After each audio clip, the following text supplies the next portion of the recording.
Na Câmara e no Senado, votando ou a serem votado, estão ao menos 23 projetos que atiçam a degradação ambiental e agravam a crise climática. Nisso, por ação ou omissão, está grande parte da bancada gaúcha. Idem em bancadas país adentro. Dilúvio e tragédia ambiental sem precedentes no Rio Grande do Sul. Na manhã desta terça-feira, Porto Alegre já estava sob racionamento de água, por decreto do prefeito Sebastião Melo, que não investiu um centavo em prevenção contra enchentes em 2023. 85% da população está sem água. Tem várias comportas, 14. Só que essas comportas, para se fecharem, a gente tem que correr elas nos trilhos, rodando, botar as borrachas nas laterais, botar os parafusos de pressão e fechá-la toda. Isso não foi feito. Vocês viram que botaram umas ensecadas, botaram um saco de areia. Mas não é assim que se faz. Você faz com um saco de areia vazada, aquele saco de construção de obra, saco de linhagem, cimento e areia seco, e faz uma pirâmide. De tal forma, se passar água, molha, endurece, não dá problema. Não fizeram. Vocês viram que o corte está debaixo d'água? Porque estourou uma comporta? Comporta é aquela, a comporta 14 é uma comporta que em setembro do ano passado o DEMAI viu que estava estourada, puxou o cumulo e botou no lugar. Passou 7 meses, não resolveu. Agora empurrou de novo, não botou as borrachas de viração, não botou os parafusos, veio a chuva, estourou tudo. Pior, alagou o distrito. Pior agora, hoje de manhã, caiu um pedaço do dique, arrebentou a Castelo Branco. Outro problema. Vocês viram com a distrito, a menina nos olhos de ouro desse prefeito, o que acontece lá? Tá alagando. Por que tá alagando? Porque está brotando água nas galerias do conduto Polônia em Álvaro de Chagas. O que os condutos fazem? Eles pegam a água lá de cima do morro e largam direto no rio, para não passar pelo bairro, só que os parafusos das tampas estão tudo arrebentado. A prefeitura sabe isso há uns 2, 3 anos. Em maio do ano passado já começou a jogar água para fora. O que fez? Nada, não trocou os parafusos nem botou as borrachas novas. A prefeitura foi negligente, deixou de atender às necessidades da cidade. O grande culpado? A prefeitura, que é o prefeito que manda, que não deixa o DEMAI contratar os seus funcionários. O DEMAI também não prioriza as drenagens, estão juntas, não tem gente, não tem drenagem, nada funciona. Mas a drenagem de Porto Alegre está entregue, como a cidade está entregue aos interesses comerciais, das construtoras, e sem nenhuma preocupação com o bem-estar da cidade. Mortos ou desaparecidos, mais de 200. Atingidos 2/3 dos 497 municípios. Mais de 1.200.000 pessoas afetadas. Esta cidade não tem planejamento das suas áreas de risco, não tem planejamento das suas áreas de inundação, não tem planejamento de absolutamente nada do ponto de vista ambiental que leve em consideração as mudanças e os eventos climáticos que estão por aí. O comportamento das chuvas mudou. Eu tenho feito um levantamento e eu já percebi que, por exemplo, em 2013 para frente, nós temos acumulados de precipitação de mais de 300 milímetros. Até 2013, nossa cidade não tinha isso. A minha pergunta é, o que nós, por exemplo, na Defesa Civil, temos programado para prever essas possibilidades? O que a gente está fazendo para atender essas situações? E olha, mas em algum momento nós vamos começar a ver em outras situações que até então a água não chegava com tanta frequência. E as precipitações acumuladas de cargas d'água, elas vão se reproduzir com muita força e em algum momento nós vamos lembrar disso que a gente está falando aqui. 205 mil fora de suas casas. Prejuízos na casa dos bilhões ainda incalculáveis. Se somarão a 105 bilhões e 400 milhões, consequência de eventos extremos por todo o Brasil em 2023.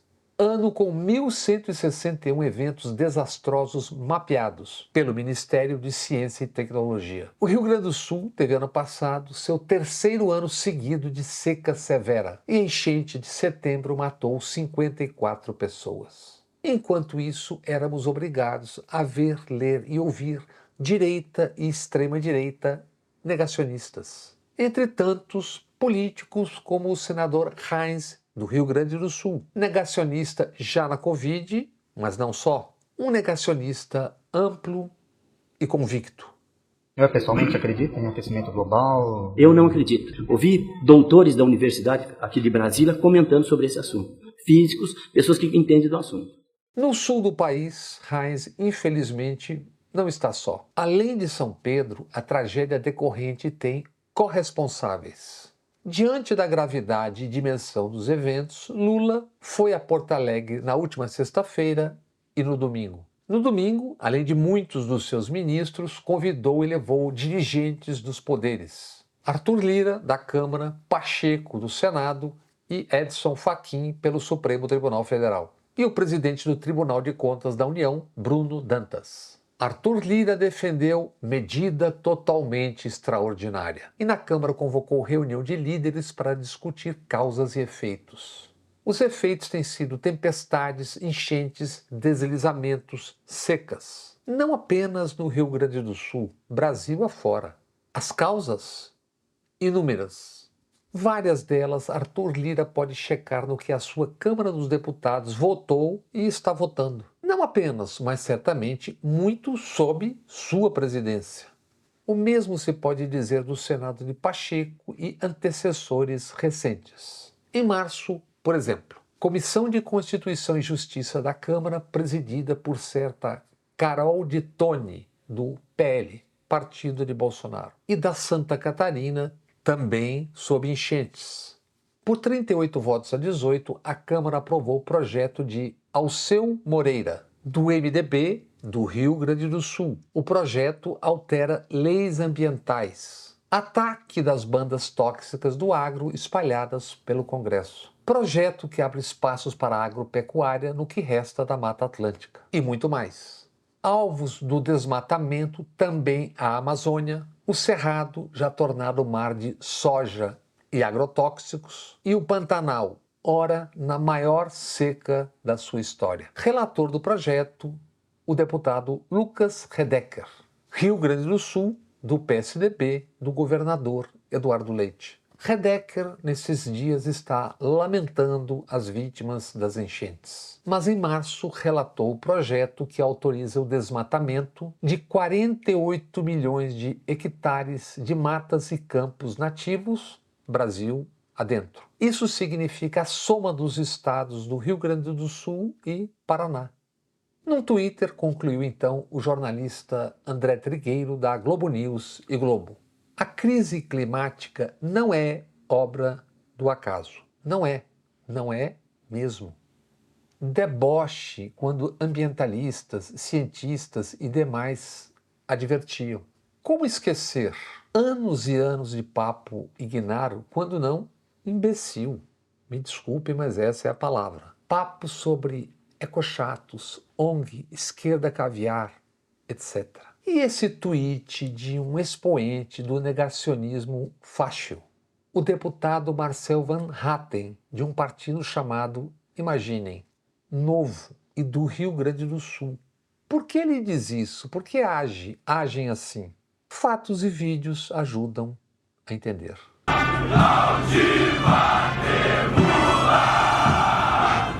General Pujol, comandante militar do Sul. É uma honra para mim receber esse diploma de colaborador emérito das Forças Armadas do Exército Brasileiro. O senhor poderia explicar o que significa essa honra, porque nem eu estou em condições de explicar de tão feliz que eu estou. É um diploma instituído pelo Exército Brasileiro de forma a homenagear aquelas pessoas que destacam na defesa dos valores da sociedade brasileira, que estão afinados com os valores da nossa instituição. Certo. General Pujol, recebendo aqui duas medalhas, a medalha do Exército Brasileiro e a medalha da Ordem do Mérito Militar. Muito obrigado. O que significam essas medalhas, até para quem me assistiu? A Ordem do Mérito Militar é a nossa mais alta honraria da nossa instituição. Então, nós homenageamos não só os nossos militares, que se destacam ao longo da sua profissão e que merecem o reconhecimento na nossa instituição, como também civis ou militares de outras forças de nações estrangeiras, que também prestam relevante serviço para nós. No Twitter X, o personagem Dr. Pândego vem rastreando como as bancadas da extrema-direita e direita torram dinheiro público com gatos, notas, fantasmas ou exorbitantes. Mas não só. Flagra também para quem vai parte do dinheiro de emendas parlamentares. Só no ano passado, o deputado Marcel Van Hatten mandou quase R$500 mil para o Exército. Um ano antes, 299 mil para a Aeronáutica e 350 mil para a Marinha, para o Fundo Naval. com um bis para a mesma Marinha em 2023. De 2020 para cá, nem uma emenda com a rubrica enchente, prevenção de enchentes. E Bolsonaro? Do orçamento para 2023, cortou 99% da verba para prevenção de desastres naturais. De escassos 25 milhões, cortou para assintosamente grotescos 25 mil reais. Mas por que emendas de Van Hatten para as Forças Armadas? E por que o general Puyol, então comandante do Sul, e depois do Exército, condecorou o deputado Van Hatten por 2 vezes? É o jogo do ganha-ganha. De um lado, Van Hatten caçando votos da direita e extrema-direita. De outro lado, há anos temos na praça e sentimos na pele o projeto de poder político, de politização das Forças Armadas. E assim se joga esse jogo. Sigamos. O canal ICL relata: deputados federais e senadores do Rio Grande do Sul destinaram quase 1 bilhão e 600 milhões em emendas individuais e de bancada para o Rio Grande neste 2024. Mas do 1 bilhão e 600 do orçamento, Rodrigo localizou só 4 repasses para prevenção de desastres, defesa civil, ações ambientais ou para diminuir efeitos das mudanças climáticas. Repasses num total de 2 milhões e 500 em 1 bilhão e 600. E repasses feitos por emendas de 3 deputadas: Fernanda Melchiona, do PSOL gaúcho, e Maria do Rosário e Reginete Bispo, do PT do Rio Grande do Sul. Já Guilherme Resch, do SBT, informou: de 34 emendas da bancada gaúcha, só 6 tiveram relação com prevenção e enfrentamento de desastres naturais. 3 das deputadas há pouco citadas. E mais do senador Paim, do PT, dos deputados Carlos Gomes, do Republicanos, Márcio Biolchi, do PMDB e, felizmente, Alceu Moreira, do PMDB. O mesmo Alceu do projeto que abre espaços para a agropecuária em 48 milhões de hectares de matas e campos nativos no Brasil. A Câmara de Arthur Lira anunciou uma comissão para tratar dos danos causados pela enchente. Na sexta-feira, em Porto Alegre, a comissão se reuniu com a bancada gaúcha. Reunião para buscar soluções e salvar vidas. Soluções para o que negavam e negaram. Vidas? Desde setembro passado, no Rio Grande do Sul, as enchentes levaram mais de 150. E quem é o coordenador da comissão? O Marcel Van Hatten, que no Twitter debochava perguntando: e o aquecimento global? Cadê? O aquecimento global é esse aí, deputado, tragando moradias e cidades do seu eleitorado. Presente na reunião, também o senador Hamilton Mourão. Quais são as emendas do senador a respeito deste tema? No site Come Ananás, Hugo Souza relata: em 2021, Mourão abriu um seminário com 2 notórios negacionistas da crise climática. Isso 2 semanas depois do aviso da ONU e 200 cientistas de 60 países alertando: o aquecimento global está acontecendo de maneira ainda mais rápida do que se pensava. Um dos palestrantes do seminário negacionista, Luiz Carlos Molhon. Na CPI das ONGs, em 2023, ano em que o Rio Grande do Sul teve 7 enchentes. Vejamos e ouçamos Molhon, que é isso aí. Que, aliás, a mídia, neste ano, agora, 2023, andou pegando pesado, um alarmismo incrível, dizendo que íamos ter um super El Niño neste ano. E, na realidade, só temos águas quentes e não temos o super El Niño, de tal forma que o pessoal do Norte e Nordeste pode ficar tranquilo que não vai ter seca. Em contrapartida, o pessoal do Sul, Rio Grande do Sul, não vai ter o excesso de água que é a característica de El Niño. Já no seminário de agosto de 2021, reproduz Hugo Souza, Molhon tranquilizou seus conterrâneos, garantindo, aspas, O aquecimento global antropocênico é mito. O CO2, o gás carbônico, não é vilão. É o gás da vida, fertiliza as plantas. Reduzir emissões de CO2 é inútil, fecha aspas.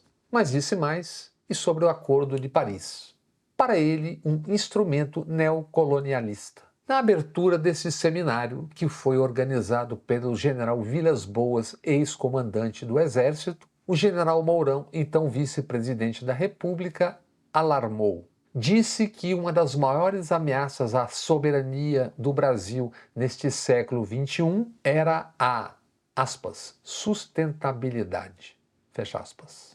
Com o seu Rio Grande do Sul agora debaixo da água, o que tem a dizer o general senador? Come ananás, conta mais. Cruz Alta, no Rio Grande, foi a 7ª cidade que mais choveu no mundo nas 24 horas da última quarta-feira, 1º de maio. Choveu 147,6 milímetros.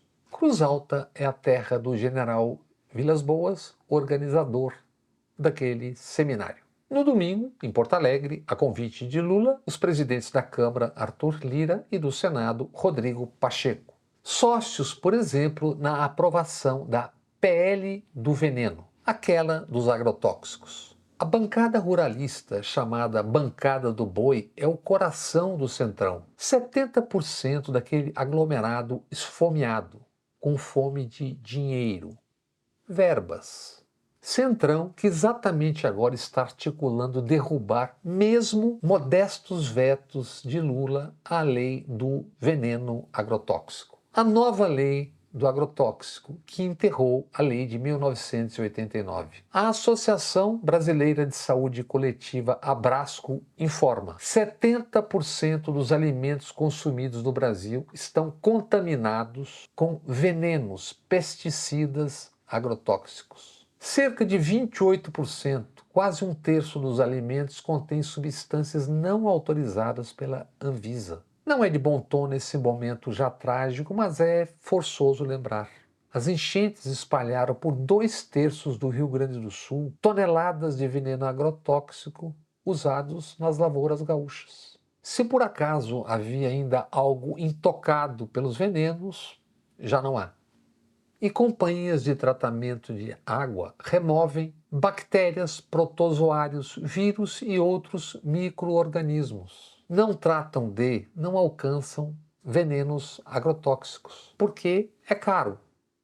Barato é a saúde, é a vida. Entre 2018 e 2019, e certamente mais de lá para cá, o Rio Grande do Sul consumiu 148.396 toneladas de agrotóxicos. Veneno agrotóxico, escondido pelo eufemismo defensivo agrícola. Tragédia silenciosa no Brasil. Cânceres, doenças hormonais, neurológicas. Muitas doenças, muito silêncio. Porque o agro é pop, o agro é tudo, o agro está na Globo. É preciso faturar com a publicidade. E o agro está no Senado, está na Câmara. Lira é um quadro orgânico da chamada bancada ruralista, a bancada do boi. Inclusive é mais fazendeiro do que declara. Nesta terça-feira, a Frente Parlamentar Ambientalista, coordenada pelo deputado Nilton Tato, do PT, lançou manifesto por leis condizentes com a gravidade do momento. E a Frente Parlamentar Ambientalista listou 23 projetos que o Congresso deveria rejeitar ou arquivar. Porque esses 23 projetos, ao menos 23, impulsionam a degradação ambiental e agravam a crise climática. Essa tragédia põe em foco também as cidades grandes e médias. Ora sob brutal especulação. Ataques de construtoras, incorporadoras, sempre em aliança com porções das câmaras de vereadores e prefeitos. Voracidade e novas fortunas para poucos, ou mais fortunas para os que já têm, na iniciativa chamada privada.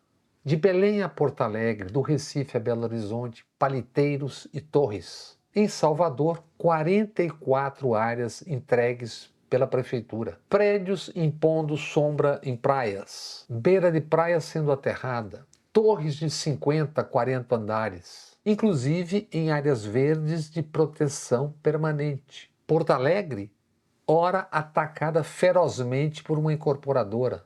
Ministros lá estiveram no domingo. Olhem, ouçam o som ao redor.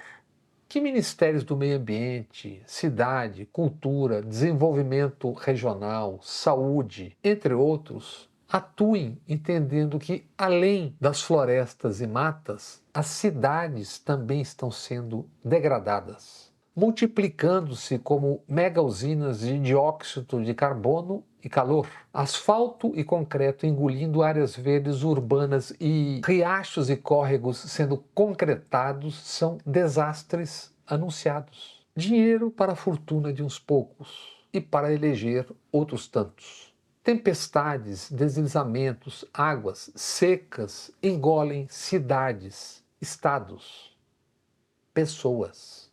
No Brasil, que pretende gastar 3 trilhões e 700 bilhões nos próximos 10 anos para se reindustrializar via hidrogênio verde, é estupidez, na contramão, tornar as cidades isso que se vê e vive hoje, por exemplo, em Porto Alegre. Em 390 municípios, 2/3 do Rio Grande do Sul. O que já vimos em Salvador, Belo Horizonte, Rio, Petrópolis, São Paulo e Baixada Santista, Recife, Belém, Maceió, Brasil e também mundo afora. Manchete no site G1 no dia 9 de abril, agora. Governador do Rio Grande do Sul sanciona lei que flexibiliza regras ambientais para a construção de barragens em áreas de proteção permanente. Não é para áreas, é em áreas de proteção permanente. Ruralistas apoiaram, ambientalistas protestaram. Em 2019, o governador Eduardo Leite cortou ou alterou 480 pontos do Código Ambiental do Rio Grande do Sul, com 37 votos a favor das direitas e centro-direita, contra 11 votos à esquerda e centro-esquerda. Código construído em 9 anos de debates e a busca de aperfeiçoamento. Na sexta-feira, à Globo News, o governador Eduardo Leite lamentou: o Rio Grande do Sul tem compromissos, inclusive com suas contas. Compromissos do Estado, e isso em hora tão dramática, dificulta ter recursos para enfrentar a crise, disse. Ao lado de Lula, o governador Eduardo Leite afirmou: o Brasil está em reconstrução. No Jornal Nacional desta segunda-feira à noite, o governador Leite pediu recursos extraordinários e recomendou o pensar fora da caixa. Justíssimo, tanto sobre ter contas sob controle quanto pela ausência de recursos, o Brasil em reconstrução e o pensar fora da caixa. Quanto à reconstrução, em 2018, o governador Leite votou em quem destruiria o país, já que é preciso agora reconstruí-lo: Bolsonaro. Em 2022, o governador Leite preferiu esconder em quem votou. Eduardo Leite, do PSDB, é adepto de políticas neoliberais. Não ele, certamente, mas no Brasil muitos dizem ser liberais enquanto estão pendurados no Estado. Mas ressaltemos, justíssima a argumentação do governador, especialmente em relação à calamidade do agora. O neoliberal Eduardo Leite cobrou inclusive um plano Marshall. Sobre isso tudo, Estado mínimo, Estado enxuto, teto de gastos, liberais, neoliberais, plano Marshall, etc. Uma questão: o que pensavam 33 milhões de pessoas que sentiam fome no Brasil de 2022? E os então 70 milhões vivendo sob insegurança alimentar? Fome. Vocês sabem, fome?